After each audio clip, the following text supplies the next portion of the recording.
Welcome back to the Alec Lewis Show. I am your host, Alec Lewis. This is episode 116, Dublin edition, recording on my time. It is Thursday, 2:59. That probably means it is much earlier for you guys if you're listening to this or watching it. If you're new here on YouTube and you don't know who I am, I cover the Vikings for The Athletic. Day to day, I'm here and will be in overseas across the pond for this entire Vikings road trip, and we'll have multiple podcasts from it. So if you're on YouTube, like I said, hit the subscribe button. If you're listening on Apple or Spotify, you can rate and follow us for a lot of fun forays into a world that is not typical. Usually spending a day like this, a time like this at the TCO Performance Center. But no, we are going to answer some questions that I fielded from you guys on social media directly here. Going to get into JJ McCarthy, going to talk about Carson Wentz. We'll have some thoughts on the Steelers game, and then, preview a little bit of the Browns even next week. And looking forward to getting into all that. I'll talk a little bit about the journey over here, what it's been like bouncing around town, seeing Vikings fans, seeing Steelers folks. Cannot wait to get into all of it. If you're new here and you don't know, this show is presented by First Resource Bank. That is a member FDIC bank in the Minneapolis area. It's run by some really good people who are also Vikings fans. Tim Siegley, Aaron Siegley, Charlie Anderson. Those guys love this team. Been talking to them as I've journeyed abroad here. They can't wait to listen to the game on the Vikings Audio Network. So always appreciate their support.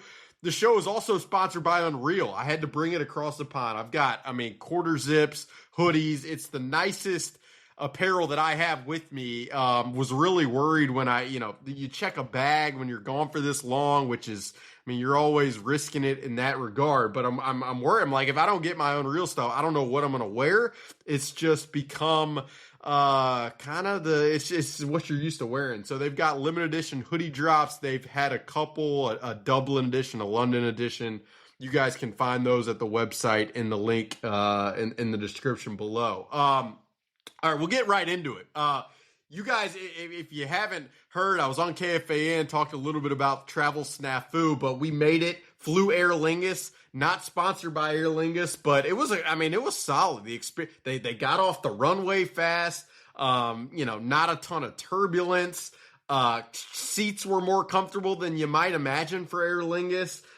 It wasn't too cold on the plane. That's always a concern. You guys know. And then, one of the big things for me, we could talk about leaning the chair back or stepping out in the aisle before other people. We could go down those roads, but that's not for today. The one thing I will say, sometimes on these long flights, whether it's domestic or international, the flight attendants just have no regard for your shoulder. You're leaning because you're kind of dozing off and they just ram your shoulder. There wasn't any of that, which you really appreciated from the Aer Lingus staff. So just wanted to start there. Landed really early this morning. Took a while to check in. It is what it is. You waste the time. You try not to go nuts as you haven't slept in 48 hours. And the best thing, when you haven't slept in 48 hours, the best thing to do, obviously, is to record a podcast. But stepping off the plane, immediately there are balloons that are yellow and black for the Steelers, that are purple and gold for the Vikings. I'd say it felt a little more Steelers-ish to me, and that's probably not a surprise because the Steelers have rights here in Ireland. So again, not a crazy surprise. I believe Dan Rooney and that ownership group has ties to this area, to this region, and has done a lot of work here. But beyond the balloons, there's flags, there's advertisements. You're walking around town, you see Heinz advertisements with Steelers. There's murals. You go through the main city center and it's just bar after bar, pub after pub, as I probably should be calling it. And I have seen a bunch of Vikings fans out, so I can't wait to see what the split is in the stadium. That's going to hold 75,000 people, and you talk to people around town, and it sounds like it's sold out. I was eating breakfast this morning, and trust me, we're going to get into this Irish breakfast. We're going to break that down analytically, as we always do here on the Alec Lewis Show. But was eating next to somebody, and they're talking about how, they live in London, they commuted, they've spent 260 pounds on a ticket that's like one row above the top. So definitely you get the feel like, I mean, Dublin hasn't had an event of this scale that they feel like is worldwide, as worldwide relevance, and you just kind of get that feel. I mean, it's been interesting. Like you go get you go to their version of a 7-Eleven, and they got the newspapers, and it's football on the pages of the newspapers. So pretty interesting. Specific to the Vikings, because I know some of you guys have questions. The team is flying Thursday night U.S. time, and they will arrive Friday morning in Dublin. They will go directly from that flight to the practice field. And you guys might be like, why would they do that? This has been the strategy that they've taken since Kevin O'Connell and Tyler Williams, the director of health and performance, got here. Really, it sounds like, just talking to those guys and listen to a lot of their approach internally, the less amount of, the less amount of time you're here, the longer it takes, obviously, to get acclimated, and it takes multiple days to get acclimated. So their thought process with it is, if we're gonna come, last minute ish, not because they're coming last minute, but if they're gonna do what they've done, which is take this short trip, then there's no sense in trying to get fully acclimated, but you might as well keep the juices flowing. They will have an espresso barista style machine when those guys get off the plane. There are individual hydration programs for each player. So this stuff is planned out to a specific degree that is almost pretty wild. This short arriving a couple days before is the approach they've taken. They've won both games, so it's given them no reason not to take the approach. The hotel they're staying at, the Shelburne, is one of the nicest hotels in Dublin. I asked some people for Rex, and they're like, go to the Shelburne. I'm like, hey, I'm not going to be drinking a Guinness probably the night before the game with Brian Flores, even as enjoyable and fun as that would be. Let's get right into the questions, and we'll start. We'll wade into the JJ McCarthy and the Carson Wentz stuff that you guys probably are yearning for me to get to. But I'll start not with that. User on X said, Blue108765 asked, what's the percentage of fans looking like so far, jersey color wise? I mean, it is crazy early, and so I mean, whether this gets aggregated or not, I guess I don't mind that much, but it feels like for every 7 Steelers fans, you got 2 Vikings fans. Like, that's kind of the split right now. I don't know if that means, like 35% or something like that, but again, you're not having slept, that math is probably atrocious, but that's why I write anyway. That's just how it feels. Feels like there's definitely, I've seen more Steelers fans out and about. Now, again, is it because, and this is no slight to Pittsburgh, I love Pittsburgh, Permani Bros, and the whole deal. Like, maybe they're like, we should just leave Pittsburgh and we go to Dublin right now. I don't know. We'll see. And I will keep you guys abreast of that on social media. In speaking to some of the Viking staff a couple months ago, maybe a few weeks ago, their opinion was that, like, the Vikings could near up to 40%. That feels maybe a little bit lofty, but we'll evaluate it for sure. And again, the Steelers have league granted rights here, and that's an interesting layer kind of what the NFL has done internationally, is that these teams have different kind of footholds in these specific areas. And it's also been kind of interesting. Like, I saw the Chiefs have a footprint in a bar here, and the Packers, I believe, do as well. So it's just kind of it's just wild, the level of takeover. Couple of the next questions. Mark asked, what is my favorite aspect of a fry up? Which I had to look that up because I didn't know what that meant. And then Matt Connor asked, Irish breakfast, full English breakfast, or something else. So a fry up, I guess, is the English breakfast. Is that, if that's not right, correct me in the comments. I am the classic American. But if you haven't been following on X this morning, or maybe in the middle of the night for you guys, again, time zones really tough. I posted a picture of my breakfast, which was I ordered the full Irish breakfast. I mean, it came with a plate of meats and I mean, I think it was the white pudding, black pudding. Didn't really know what that was on the plate. It's got eggs, got toast with butter. And I was highly enjoying it. But I put a picture of that on X, and I will continue to document the travels there. If you're not following me, it's at Alec_Lewis, and then doing even more on Instagram. So at Alec Lewis Show, our show's Instagram account. It's kind of, I mean, I'll have tons of pictures and stuff a day. The Vikings practice tomorrow. I'll have stuff from there, from the press conference. So please, you can go follow that stuff. But again, I like this this Irish breakfast. It was kind of a bold thing for me. I usually stick to the staples. I'm not venturing out. I got to stay healthy. Got to be hydrated. You know how it goes. This is a business trip for me. But whether it was the Irish sausage, I think the bacon. Rashers.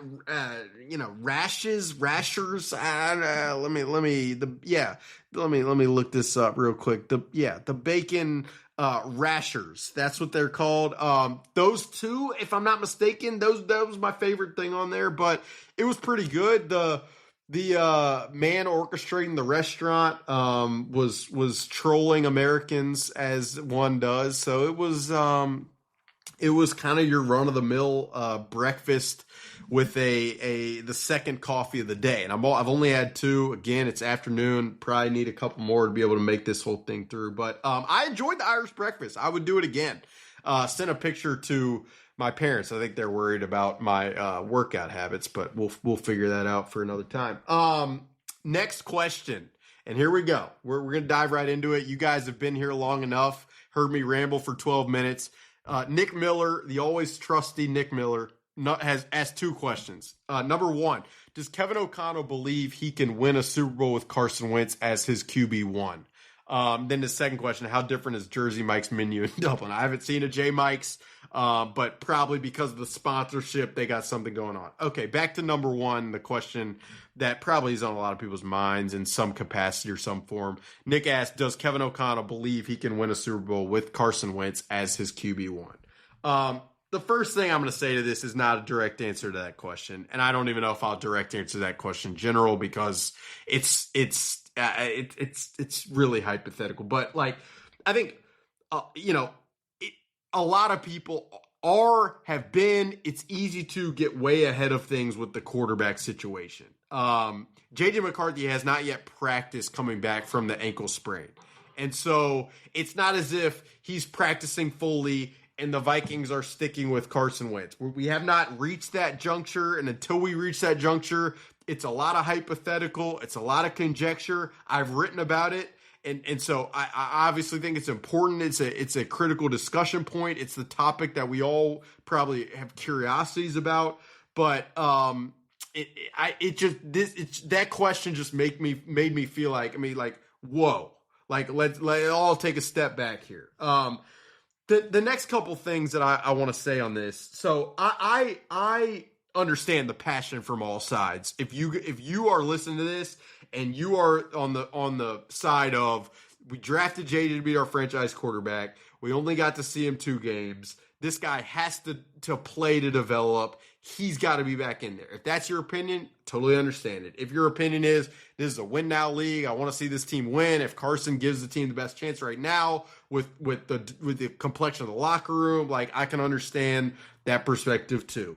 The couple things I do want to say, in real time, both week 1 and week 2, it obviously did not feel great watching the offense. And it wasn't great. I mean, there's no sugarcoating that 7 of the 8 quarters were miserable, brutal, whatever tagline you want to put on it. But if you really peel and pull back through the layers of the tape and become mindful of the dynamics at play from a circumstances, a competition, an inventory in the opposing team. If you peel the layers back on all that, I don't think JJ was nearly as bad as maybe it felt like in those first two games. That's just what I'd say. Now, I have written the statistic of, the poor throw percentage. He had a 6% higher poor throw percentage through the first 2 weeks than any other qualified quarterback. And that's, a referendum on accuracy, on footwork and rhythm and all that stuff. But I say that, and I can't say that and also not mention that J.J. McCarthy did not have Christian Darrisaw. Ryan Kelly got hurt in one of the games. In the first game, the receiver detail was not even remotely close to up to par to what we've all become used to in watching this offense and watching guys like Justin Jefferson. And if you don't mention all that stuff, I don't consider it like a truthful evaluation of the situation. And then I also would just say, and I've had to remind myself this too as I'm going through it, J.J. McCarthy did not play a game for 609 days, like a real live Bullets game for 609 days. So do you expect, as good as his mechanics or his processing ability may have looked in training camp or as bad as it looked, like what and it was uneven. I guess I should just give you the evaluation. Like it was uneven throughout all of training camp for sure.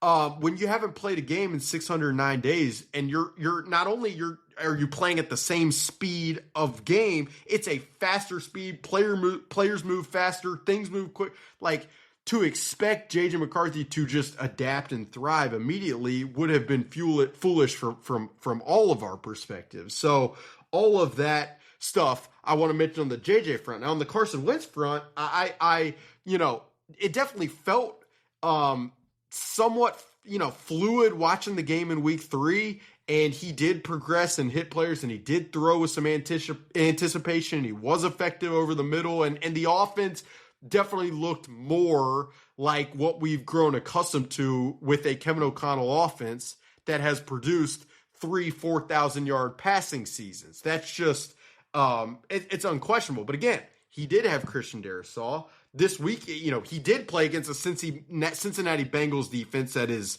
not at all, it has a lot to prove. He did have the benefit of defensive touchdowns.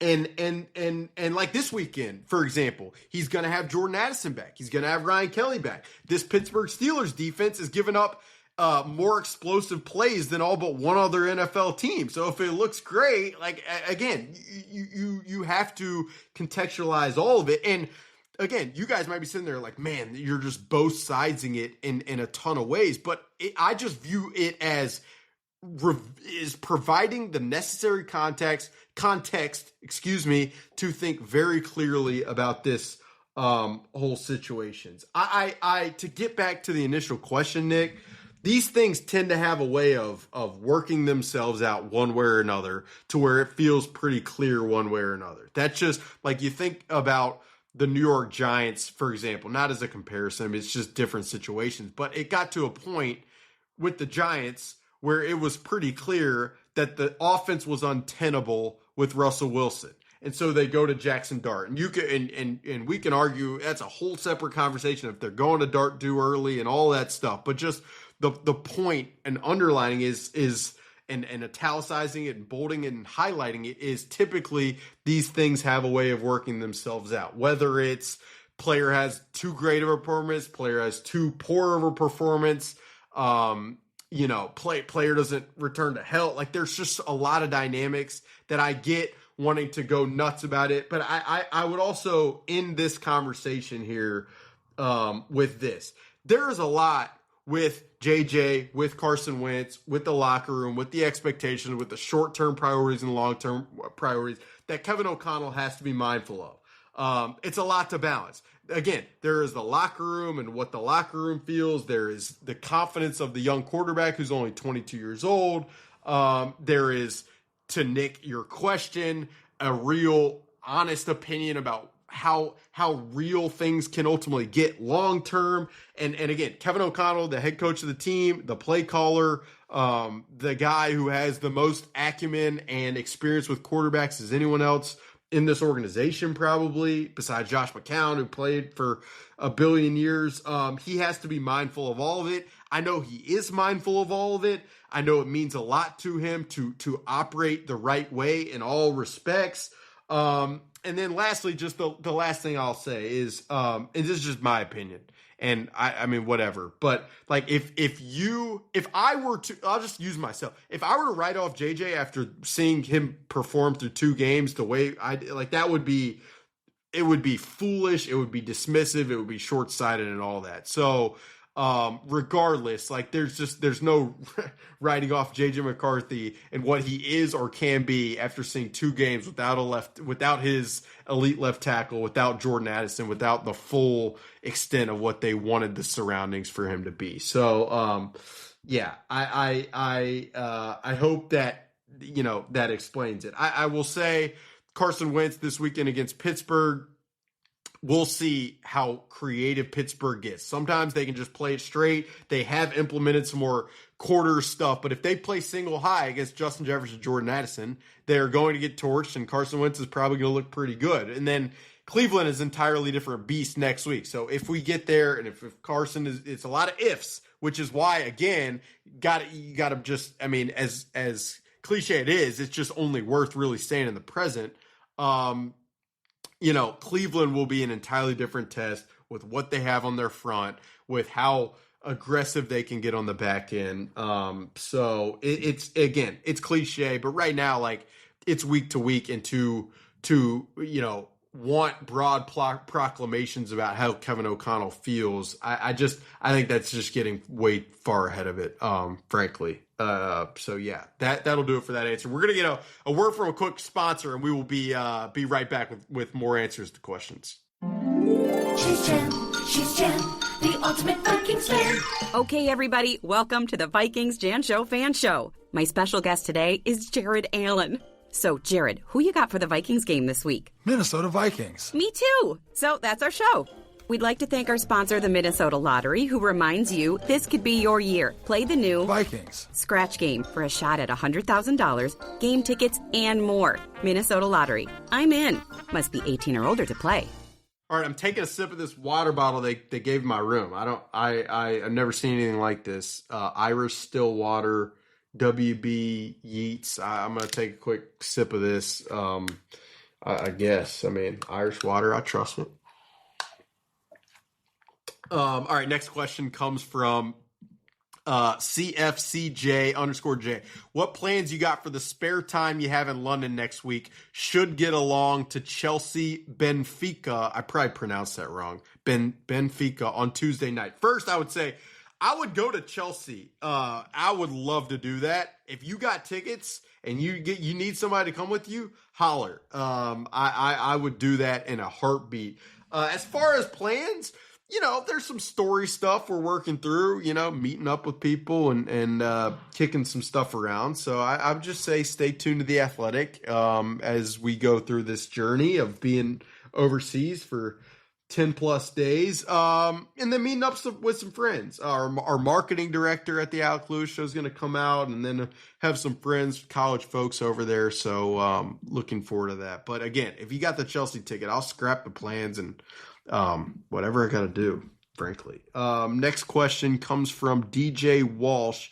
Outside of Dublin, where would you most like to visit in Ireland? Great question. Believe, DJ, you're based over here, so I need your advice.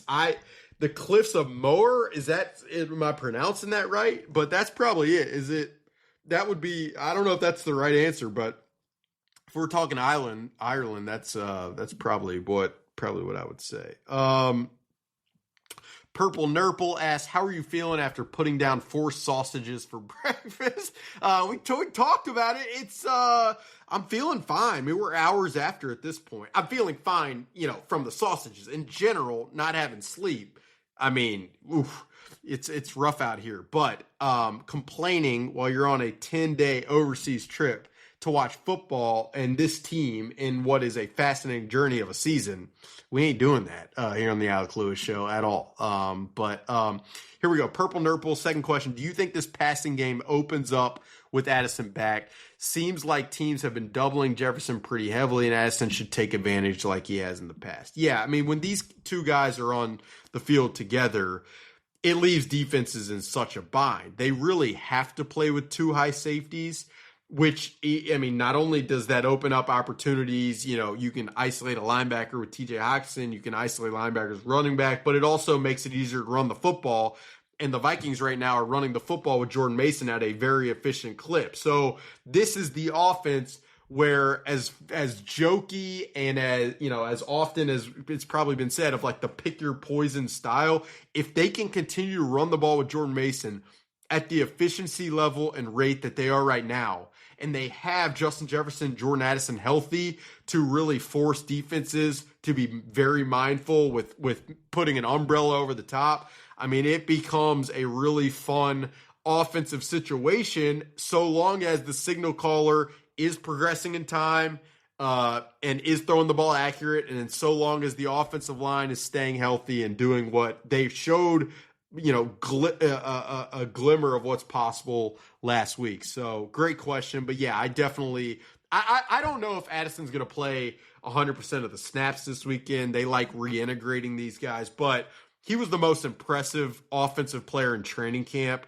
Don't even really think it was that close. It's felt like, and everybody internally has reiterated this feeling that Jordan just kind of has seemed on a mission from the time the spring began. So the guy's just a special separator. He can play all three positions. Just a really, really, I mean, he's a special talent. And then you pair, like, the two things I do want to mention. One, Adam Thielen has done a ton of dirty work in the blocking phase. So while, I've received a lot of tweets of like, well, that was worth it. I mean, part of it is he's done a lot of dirty work that just doesn't show up in the stat sheet. The other aspect is Jalen Naylor has been exceptional. And I if I'm not mistaken, I've said this. Kevin O'Connell this past week said that Jalen Naylor was showing up on tape and was open seemingly every route he runs. And I would say this, one of my predictions for this game would be if the Steelers get creative and they want to play too high and they want to play quarters, I would not be shocked to see a deep ball hit to Jalen Naylor for 50 plus. That's just how I feel about it, because oftentimes if these teams play quarters, if you're watching on YouTube, you'll understand the Vikings will run a route to make one of these safeties bite and then run the receiver right behind them. And typically it's the fastest one. And I mean, Jalen Naylor competes for that tag. So, I mean, they view it, and they've said this, like they have 4 starters at receiver right now. And with the way Jalen Naylor has run his routes, and with the impact Adam Thielen has had around the line of scrimmage and some of those condensed sets, you can kind of understand it. Let's see what else we got. Purple Kool-Aid. How much can JJ McCarthy develop from a few weeks of not being the starter? I mean, look, I the best development opportunity at this point feels like JJ being on the field. I mean, that's just the situation, and it feels pretty clear. But I mean, I do think, I mean, there's always in any line of work, like when you're not in the fight and in the fire and you can take a step back, it just there is a perspective. Now, again, Jaden McCarthy sat the whole season last year, so he had this opportunity, and you really need to. You just really need to see live bullets to be able to acclimate to the speed of what the NFL game is. Now, if the Vikings coaching staff, and they haven't talked about this, but if they deem that like there are some mechanical lower half stuff that need to be fixed on the fly, then that stuff, it almost makes sense for him not to be playing as you're trying to fix some of that stuff on the fly. But then you wade into the conversation of, do they even feel like that's the case? And then B, is how feasible is it to fix something like that midseason? Those are entirely different questions. Couple things on this Steelers game first. Really 3 keys for me. The first, because we're not going to have a Steelers writer, and I've watched the film, so I feel like why not give you guys a little glimpse at how I'm thinking about this game. The number one most critical aspect of this game is going to sound cliche, but cliches exist for a reason. It's ball security. The Steelers have a culture of turnover creation that compares to what the Vikings have done under Brian Flores. The Steelers have produced more turnovers, have forced more turnovers to the opposing team in the last 3 years, more than any other team. And that's just a easy way for a team that is more talented, like the Vikings, to make this a closer game than it probably should. So, Jordan Mason has to be on the screws with his ball security. Miles Price returning has to be dialed in with his ball security. Receivers after the catch, those guys, the linebackers, Patrick Queen and Cole Holcomb, the defensive backs, whether it's Darius Slay, whether it's Brandon Eckel, Joey Porter, like those guys are going to be hunting for the football. And so the Vikings must be very in tune to ensuring they're not putting the ball on the turf, specifically from a fumble perspective. And then Carson Wentz is going to have to make optimal decisions throwing the football through the air. So that's number one. Number two, it's this Aaron Rodgers matchup is going to be pretty interesting. Last year, the Vikings tried to throw really everything at him. It was a lot of late disguise. It was a lot of two-man, which they barely had run before. And Aaron Rodgers has the bandwidth to adapt on the fly. If he gets a bead of what you're trying to do to him coverage-wise in a specific situation, he will pluck at that.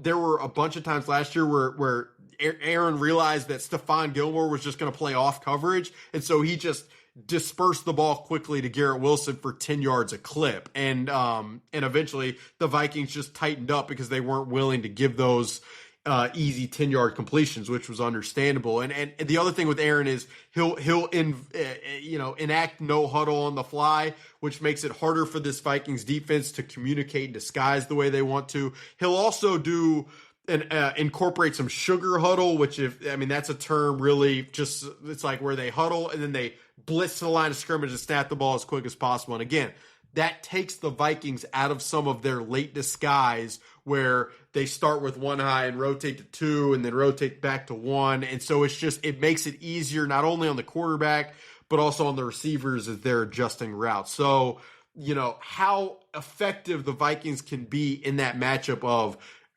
spinning the dial from a coverage standpoint and then obviously getting pressure.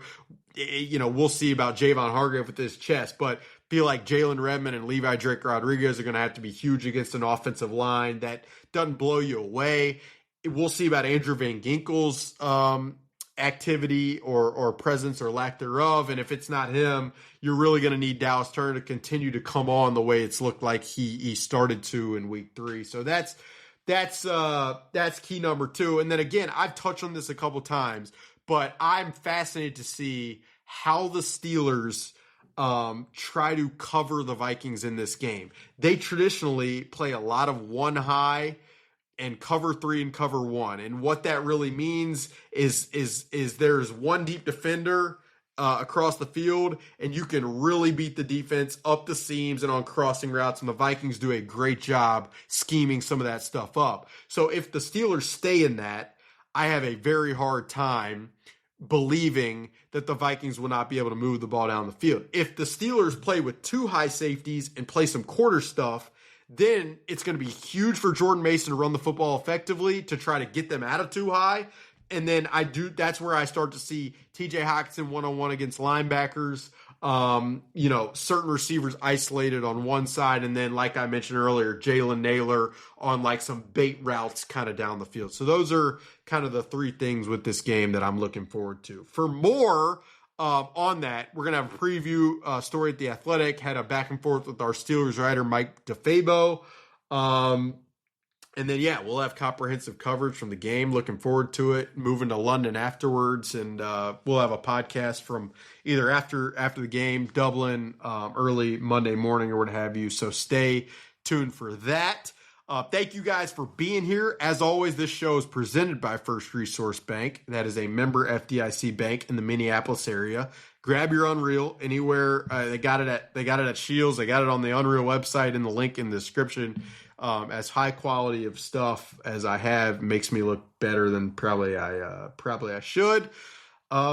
And yeah, if you're new here on YouTube, hit the subscribe button. If you're listening on Apple, Spotify, you can rate and review and all that good stuff. From Dublin, episode 116 of the Alec Lewis Show. One to remember as we are jet lagged to the max.